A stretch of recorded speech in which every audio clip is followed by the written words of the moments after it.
7:31 de la mañana, nosotros continuamos con más de Primera Página conversando con Ramón Lobo. Él es economista y también miembro del Partido Socialista Unido de Venezuela. Dejamos una pregunta al aire antes de ir al corte, y eran estas declaraciones de funcionarios de los Estados Unidos donde desmienten las declaraciones del mandatario Nicolás Maduro de que Estados Unidos les prohíbe comprar tanto alimentos como medicamentos en Norteamérica. Mira, Estados Unidos sanciona a aquellos terceros que establezcan vinculación con el gobierno nacional, y eso está plenamente demostrado. Eso es como el esquema que manejó el gobierno estadounidense de la crisis humanitaria. Nos bloquean el acceso al alimento, nos bloquean el acceso a los medicamentos y después te quieres presentar como un salvador. Es una situación totalmente falsa. La desfachatez de esta persona que está al mando del gobierno estadounidense y que se ha convertido no solamente en una amenaza para los venezolanos y venezolanas, sino una amenaza mundial. Ellos alegan que dentro de las cajas CLAP y de las personas que manejan estos comités locales de abastecimiento hay corrupción. ¿Cree usted que hay corrupción? Que por eso fueron sancionados tanto los funcionarios en Venezuela como las empresas en México. Mira, ¿Son productos de calidad? No, eso es parte de la excusa. Y eso es un elemento que ellos tratan de utilizar y que lamentablemente encuentra eco en la oposición venezolana y, como lo dije anteriormente, generan algún piso jurídico para evitar que esos productos puedan llegar a cada venezolano y venezolana, que es un mecanismo de emergencia que hemos establecido ante la situación que se viene presentando. Era y donde de es importante pero ha durado destacar, 2 años o más. Bueno, tenemos 4 o 5 años con órdenes ejecutivas. El gobierno de Estados Unidos lo que tiene que hacer es levantar las sanciones, respetar nuestra soberanía, nuestra libre determinación. Y aquí hay un elemento muy importante que siempre tenemos que destacarlo. Son las reservas petroleras que tiene Venezuela, son las reservas de recursos minerales. Y yo lo vuelvo a destacar, los hechos que últimamente se han presentado demuestran cuál es la intención de toda esta guerra no convencional por parte del gobierno estadounidense que ha llevado adelante en contra de la familia venezolana en los 20 años de revolución bolivariana. Es apropiarse del petróleo, es apropiarse de nuestras riquezas minerales. Usted hace referencia de guerra económica en reiteradas oportunidades y atribuye esta acción como la situación, como la culpable de la crisis económica que actualmente está viviendo Venezuela. Pero también esta guerra económica, como usted señala, ha influido en la producción petrolera en nuestro país. Recordemos que actualmente estamos produciendo lo que producíamos hace 60 años. Bueno, son parte de las heridas. No es falta de mantenimiento, no es falta de inversión, no es corrupción dentro de PDVSA. No, con toda seguridad habrá que ver todos los elementos operativos internos, pero para nadie es un secreto que si yo no tengo divisas, yo no puedo generar un mantenimiento especializado. Una de las primeras sanciones de Donald Trump a través de las órdenes ejecutivas fue limitar lo que se llama las cartas de crédito, el financiamiento a distintas empresas, gobiernos que adquirían el petróleo nuestro, el petróleo venezolano. Y yo lo voy a destacar, hay que revisar a lo interno para efectos de determinar cuál es nuestro nivel de responsabilidad, pero evidentemente el peso mayoritario de todo este ataque ha distorsionado el funcionamiento de la economía venezolana. De inmediato, cuando son las 7:35 de la mañana, vamos a pasar a revisar la participación de nuestros televidentes a través de nuestra cuenta en Twitter, Primera Página, con la etiqueta Primera Página. El encargado de leerlos es nuestro compañero Carlos Peñalosa.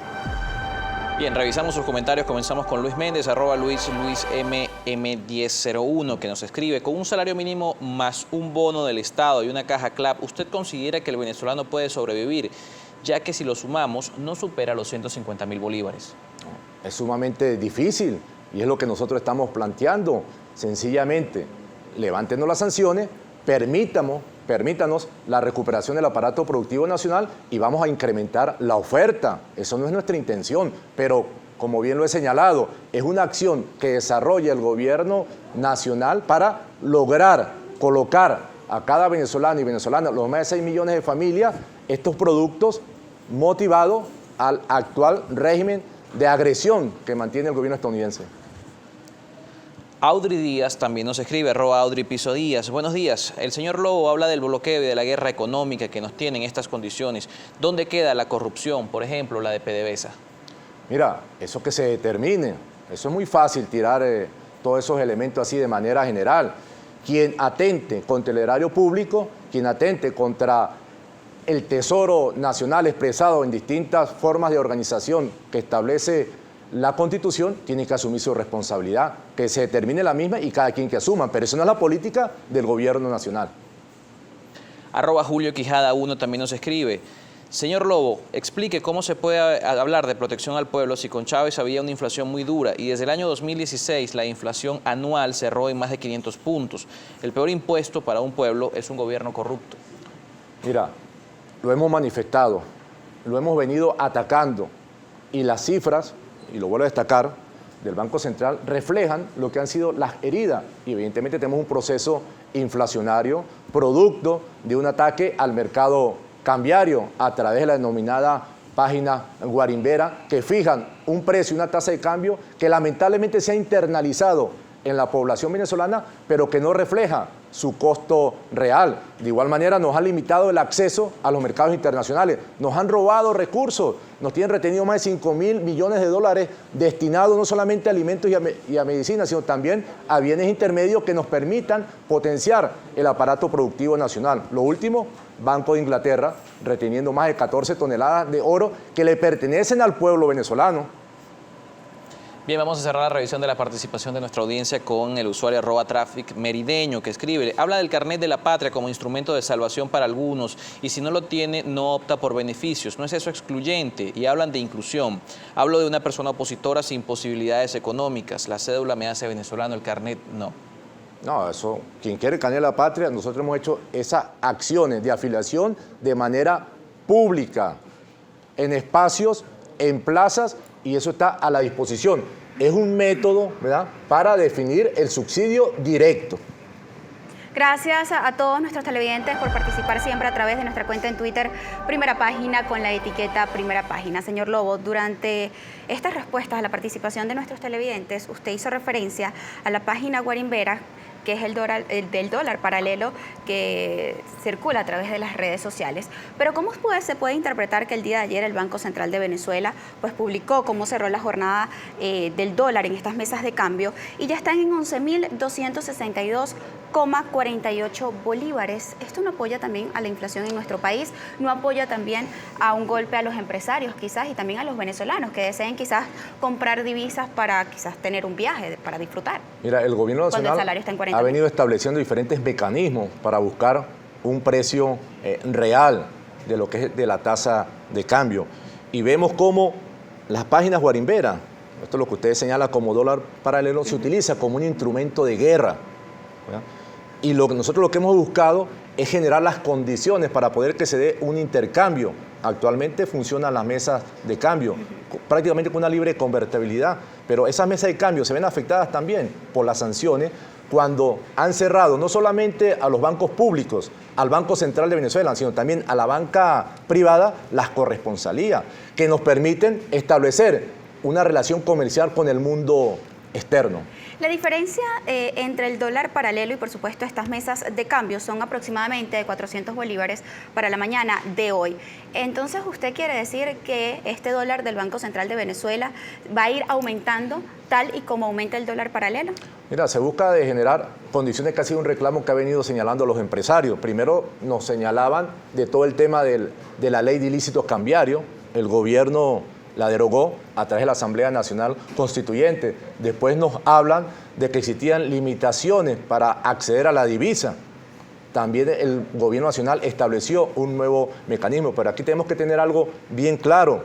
O sea, no puede pretender el empresariado nacional que solamente puede desarrollar su actividad productiva cuando el gobierno nacional le entrega divisa. Ahí están las condiciones para que aquellos que tengan divisa, dólar, yuan, rublo, puedan con ellos adquirir los requerimientos de insumo, en bienes intermedios o inclusive bienes finales para efecto de colocar en el mercado nacional y de esa manera, cuando corresponda, potenciar el aparato productivo nacional. Economistas han indicado que efectivamente la reconversión monetaria que se realizó el año pasado ya está totalmente desfasada y que es necesario nuevamente realizar una reconversión monetaria. ¿Usted apoyaría esta iniciativa? Mira, el gobierno nacional y particularmente el Banco Central vemos cómo hizo una nueva emisión con una mayor denominación.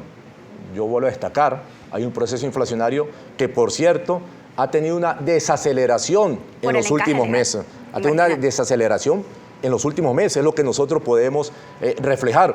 el gobierno nacional establece política y el mecanismo del encaje legal no es ir en contra del sector productivo, no, se determinó que había una distorsión en función de los recursos que se estaban entregando a través de la banca que iban a presionar este mercado paralelo, pero también presionaba los bienes de los apartamentos, de los terrenos que la gente buscaba para refugiarse y tratar de mantener el poder adquisitivo. Si bien es cierto, ha habido una desaceleración de la inflación en los últimos meses, es más, el del mes de junio se registró el más bajo desde el año 2017. ¿A qué costo? Porque el venezolano sigue ganando $3,55 mensuales. Bueno, lo primero que tenemos que hacer es eso, desacelerar la inflación para luego buscar una estabilización en los precios internos y generar todo un proceso que vaya nuevamente a recuperar un mercado donde tengamos la oferta disponible, pero también tengamos un precio estable. Entonces,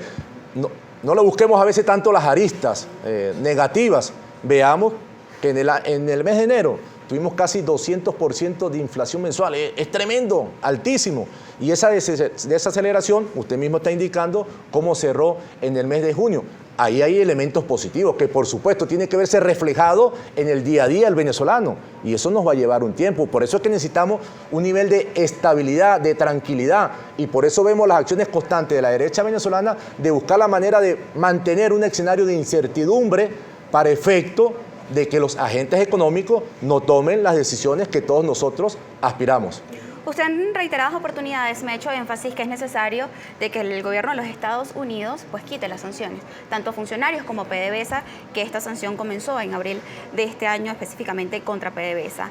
Ya hay una reanudación también de las mesas de negociación entre el gobierno, entre la oposición de manera extraoficial, se conoce que son 6 puntos, pues entre ellos la oposición lleva unas elecciones presidenciales, también lleva la eliminación de la Asamblea Nacional Constituyente, pero el gobierno también indica que es necesario eliminar las sanciones como lo ha comentado públicamente. ¿Qué pasa si efectivamente le solicita a la comunidad internacional que eliminen la Asamblea Nacional Constituyente? ¿Apoyaría usted como militante del PSUV? Mira, es el estamento legal interno con el cual nosotros tenemos que regir. Aquí las elecciones que están pendientes dentro del proceso de legitimación que llevó adelante la Asamblea Nacional Constituyente es precisamente la Asamblea Nacional. Llegará el momento. Ya vence el periodo el próximo año. Ya nuestra organización está trabajando en función de difundir toda esta información y de comenzar a preparar los cuadros, hombres y mujeres, que en el momento, cuando se considere pertinente, en el momento que corresponda, se vaya a tomar esa decisión. Pero es una decisión interna nuestra, de los actores locales. No va a venir ningún gobierno extranjero a decirnos qué es lo que nosotros tenemos que hacer.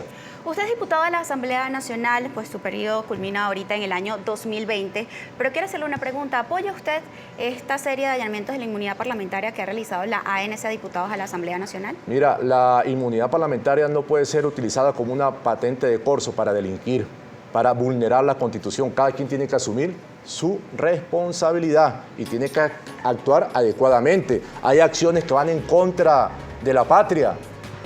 Estos diputados y diputadas que aprobaron el reingreso, entre comillas, porque ya nosotros no estamos en la OEA, ya nos habíamos retirado en el año 2015 del TIAR, evidentemente es una acción que amenaza la seguridad, la paz interna.